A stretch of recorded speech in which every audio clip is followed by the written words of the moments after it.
오늘은 기브온 주민에게 속은 여호수아, 기브온 주민에게 속은 여호수아 이라는 제목으로 말씀을 상고합니다.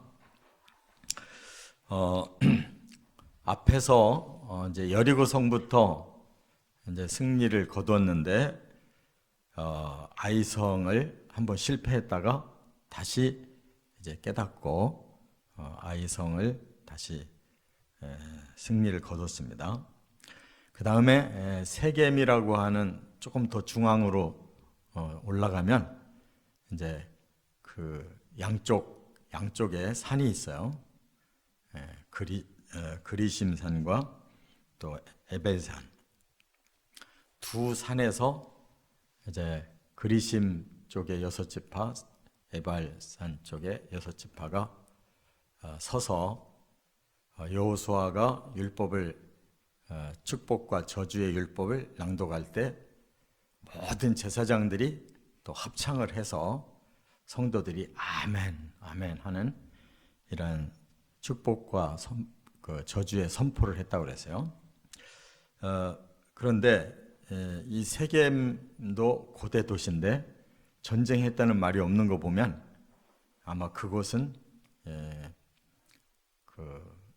큰 전쟁을 치르지 않아도 괜찮은 그런 상황이었던 것 같아요. 그래서 이제 거기까지 마쳤는데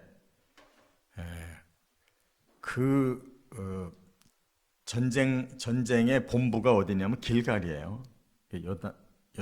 요단강을 건너서 이제 길갈이라는 곳에 항상 진을 치고 거기가 본부인데 거기로부터 가까운 곳에 이 기브온이라고 하는 이제 곳이 있는데 이곳 사람들이 그 다음 자기들한테 닥칠 그런 운명을 알고 어떻게 해서라도 우리는 살아나야 된다. 이 기브온은 예루살렘에서 이렇게 멀지 않아요. 그러니까 길갈에서 예루살렘 쪽으로 오는 거는 얼마 안 걸려요. 그리고 예루살렘에서 그 기브온이라는 곳은 한 9km 정도 떨어져 있으니까 가까운 곳이에요. 근데 이들이 이제 죽게 생겼으니까 살 길을 찾자 그래가지고 완전히 속임수를 써가지고 여호수아와 족장들을 다 속여 넘기고 결국 화친의 조약을 맺어요. 그 바람에 작은 일이 큰 일이 된 겁니다. 작은 부족 주민들을 살려주게 된 결과가 후에 이스라엘 속에 이방인이 섞여 살게 되는 기회가 됐고 그것이 이제 같이 그 풍속을 따라서 범죄하면서 또 세속화되고 타락하고 하는 이러한 기회가 됐다 그 말이에요. 그러니까 별거 아닌 작은 일이 이렇게 크게 후에 나라가 망하는 그런 지름길을 가게 되는 이런 단초가 된 거. 이거를 하나님 여기서 지적하시는 이유가 뭐냐? 그동안 계속 이기다 보니까 너무 마음이 떠서 차분하게 대응을 못한 거예요. 흥분 상태로 막 적이 알아서 허리를 굽히고 들어오니까 그냥 마음이 한껏 부풀어가지고 따져보지도 않고 그냥 다 받아들이는 바람에 이 문제가 생겼다 그 말이에요.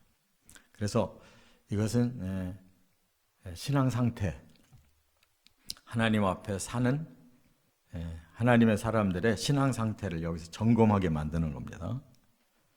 그래서 3가지 이유를 밝히고 있어요. 왜 이렇게 속아 넘어갔느냐 하는 걸 3가지 이유를 밝혔어요. 첫째가 3절부터 13절에 보면 그들의 꾀에 넘어갔다는 거예요. 이 기브온 주민들이 이제 가까이 자기들 차례가 돌아오게 생겼는데 너무나 두려운 거죠. 왜냐? 여리고든 아이성이든 그 전에 요단 동편이든 그냥 무조건 다 심판을 해버리니까 아주 다 죽는 거거든요. 그러니까 이 사람들이 겁이 벌컥 나가지고 우리가 이렇게 성도 작고 사람도 많지 않은데 다음 차례 아니냐, 우리 죽게 생겼는데 어떻게 하면 좋냐 하니까 이제 자기들끼리 상의를 했는데 속임수를 쓰자는 거예요. 그래서 멀리 사는 족속처럼 위장을 한 거예요. 그래서 우리 멀리에서 이렇게 당신들을 만나려고 오다 보니 우리들의 이 행색이 막 다 모든 것이 멀리서 온 그런 행색을 가지고 그들을 속이게 된 거예요. 그래가지고 전대도 헤어지고 포도주 가죽 부대도 기웁고 또 신도 뭐 옷도 다 낡았고 또 떡도 곰팡이 난 떡을 가지고 이렇게 꾸며가지고 멀리서 왔으니 우리는 당신들이 치려고 하는 나라가 아니라 그 너머에서 왔으니까 우리는 그냥 화친하면 좋겠습니다. 이렇게 나온 거란 말이에요. 그러면 여기에서 좀 의심을 해봐야 되잖아요. 처음에 의심을 했어요. 당신들이 가까이 사는 희위족 같은데 라고 의문을 제기했는데 이 사람들이 탁 보여준 것이, 아니 우리가 가까이 산다면 이렇게 우리가 하고 온 행색이 그럴 수가 없지 않습니까? 아주 먼 나라에서 온 행색처럼 이렇게 모든 걸 위장하고 오니까 한번 의심했다가 바로 그냥 수긍해버리고 말았단 말이에요. 여기서 우리가 깨달아야 되는 것은 항상 신앙생활에는 영적인 속임수가 있어요. 가장 신령하고 그럴듯한 이러한 상황에서 바로 성령이 아니라 오히려 사탄의 속임수에 빠진단 말이에요.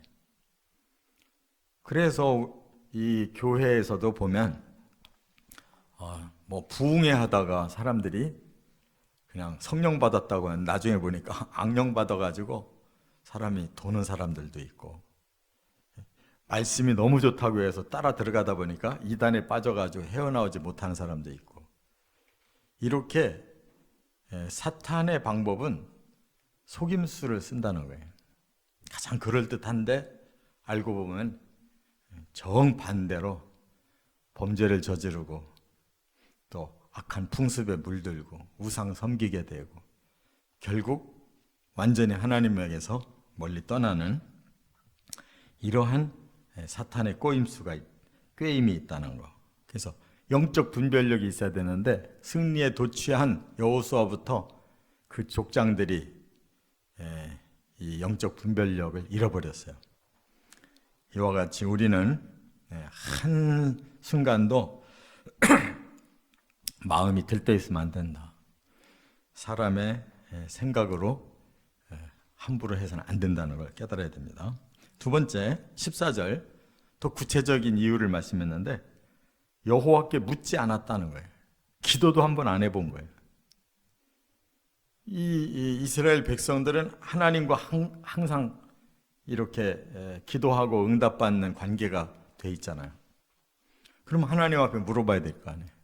여호수아가 14절에 이렇게 말했어요. 무리가 그들의 양식을 취하고는 어떻게 할지를 여호와께 묻지 아니하고 그랬어요. 그 결정을 해야 되는 상황에 반드시 하나님께 기도해 봐야 돼요. 다윗의 특징은 바로 그런 점이 훌륭해요.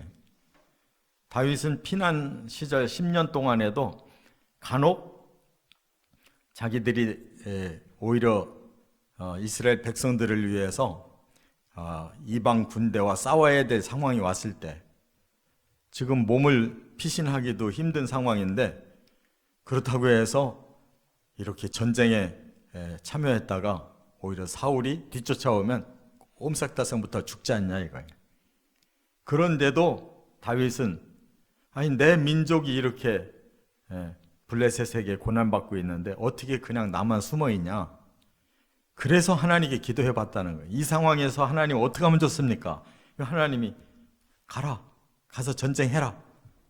내가 네 손에 붙여주겠다.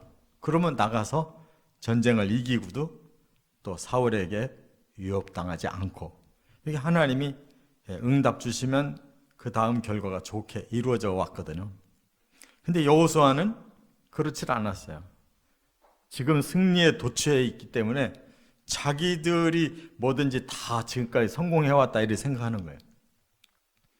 그게 자아의 교만이고 영적으로 분별력이 없어지고, 가장 중요한 문제는 하나님 앞에 기도도 안 해봤다는 거.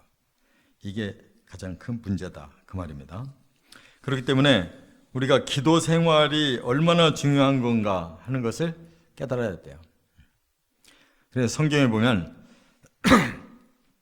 사무엘이 그런 말을 해요. 이제 사울 왕 세우고 자기는 뒤로 물러서면서 사무엘상 12장 23절에 보면, 나는 너희를 위하여 기도하기를 쉬는 죄를 여호와 앞에 결단코 범하지 아니하겠다.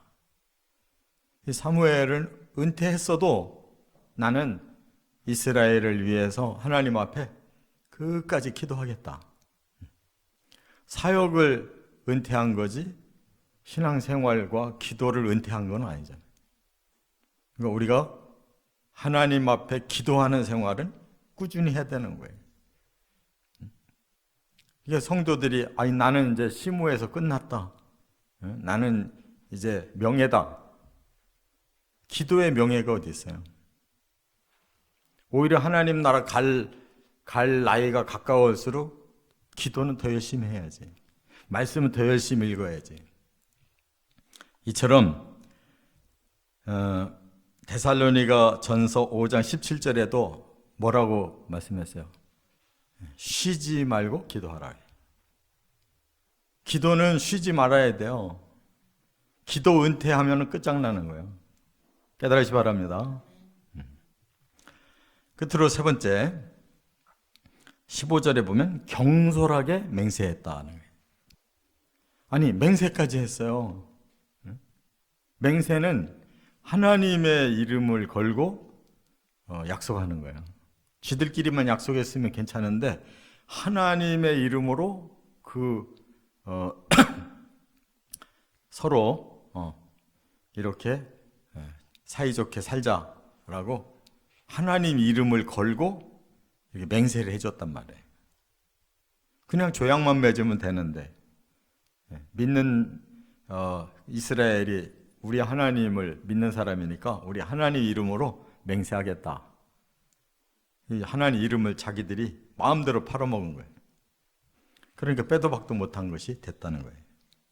그래서 나중에 알았는데 그때는 이미 기회가 없어요. 하나님께 한번 맹세는 했으면 지켜야 되고, 못 지키면 못 지키는 자가 저주를 받게 된다 말이에요. 책임져야 되는 거예요. 그래서 올무에 걸리게 됐고, 그것이 이스라엘이 가나안 땅에서 살면서 결과적으로 그 방향으로 가게 된 것이 이렇게 시작부터 잘못된 길이 열렸기 때문에 그렇다 그 말이에요. 그래서 예수님은 도무지 맹세하지 말라고 그랬어요. 복음서에. 사람은 맹세해놓고 지킬 능력 없다는 거예요. 그래서 그러면 그렇다 아니면 아니다라고 하고 말아야지, 하나님 이름으로 내가 맹세할게 라고 앞에다가 그런 말 붙이고 약속하면 안 된다는 거예요. 이와 같이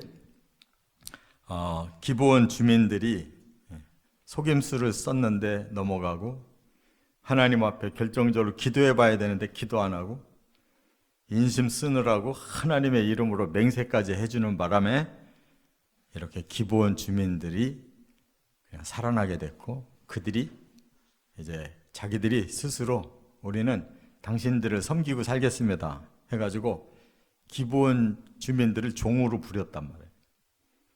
종으로 부릴 때는 좋았겠죠.